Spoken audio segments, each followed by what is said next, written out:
ಇನ್ನು ಯತ್ನಾಳ್ ಗ್ಯಾಂಗ್ಗೆ ಬಿಎಸ್ವೈ ಆಪ್ತರು ಟಕ್ಕರ್ ಕೊಟ್ಟಿದ್ದಾರೆ. ಯತ್ನಾಳ್ ನೇತೃತ್ವದ ಸಭೆಗೆ ತಿರುಗೇಟು ಕೊಡೋದಕ್ಕೆ ಸಿದ್ಧತೆಯನ್ನು ಕೂಡ ಮಾಡ್ಕೊಳ್ತಾ ಇದ್ದಾರೆ. ಲಿಂಗಾಯತ ಮುಖಂಡರ ಪ್ರತ್ಯೇಕ ಸಭೆ ನಡೆಸೋದಕ್ಕೆ ಪ್ಲಾನ್ ರೂಪಿತವಾಗಿದೆ. ಬಿಎಸ್ವೈ ಆಪ್ತರು ಸಭೆ ನಡೆಸೋದಕ್ಕೆ ಭರ್ಜರಿ ತಯಾರಿಯನ್ನು ಮಾಡ್ಕೊಳ್ತಾ ಇದ್ದಾರೆ. ನಾಳೆ ವೀರಶೈವ ಲಿಂಗಾಯತರ ಮುಖಂಡರ ಸಭೆ ನಡೆಯುತ್ತೆ. ನೆಲಮಂಗಲ ದಾಬಸ್ಪೇಟೆ ಭಾಗದ ಮುಖಂಡರನ್ನ ಕರೆದಿದ್ದಾರೆ ಇಲ್ಲಿಗೆ.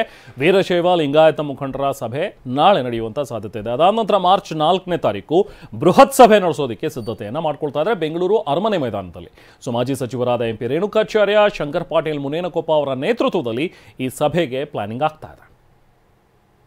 ಈಗಾಗಲೇ ನಿರ್ಣಯ ಮಾಡಿದೀವಿ. ನಾಳೆ ಬೆಳಗ್ಗೆ ಅಂದ್ರೆ ಶುಕ್ರವಾರ 28ನೇ ತಾರೀಕು 12 ಗಂಟೆಗೆ ನೆಲಮಂಗಲ ಡಾಬಸ್ಪೇಟೆಯಲ್ಲಿ ಎರಡೂ ಸೇರಿ ಒಂದು ಕಡೆ ಮೀಟಿಂಗ್ ಮಾಡ್ತೀವಿ. 12 ಗಂಟೆಗೆ 1 ಗಂಟೆಗೆ ತುಮಕೂರು ಜಿಲ್ಲೆ ಪ್ರಮುಖರ ಸಭೆ ತುಮಕೂರಿನ ವೀರಶೈವ ಲಿಂಗಾಯತ ಸಮುದಾಯ ಭವನದಲ್ಲಿ ಸಭೆ ಮಾಡ್ತೀವಿ. 1 ಗಂಟೆಗೆ ದಾವಣಗೆರೆ, ಚಿತ್ರದುರ್ಗ, ಹಾವೇರಿ 3 ಜಿಲ್ಲೆಗಳ ಸಭೆಯನ್ನ ದಾವಣಗೆರೆ ರಾಷ್ಟ್ರೀಯ ಹೆದ್ದಾರಿಯಲ್ಲಿ ಬೈಪಾಸ್ ನಲ್ಲಿರ್ತಕ್ಕಂಥ ಸಮೃದ್ಧಿ ಕನ್ವರ್ಷನ್ ಹಾಲ್ನಲ್ಲಿ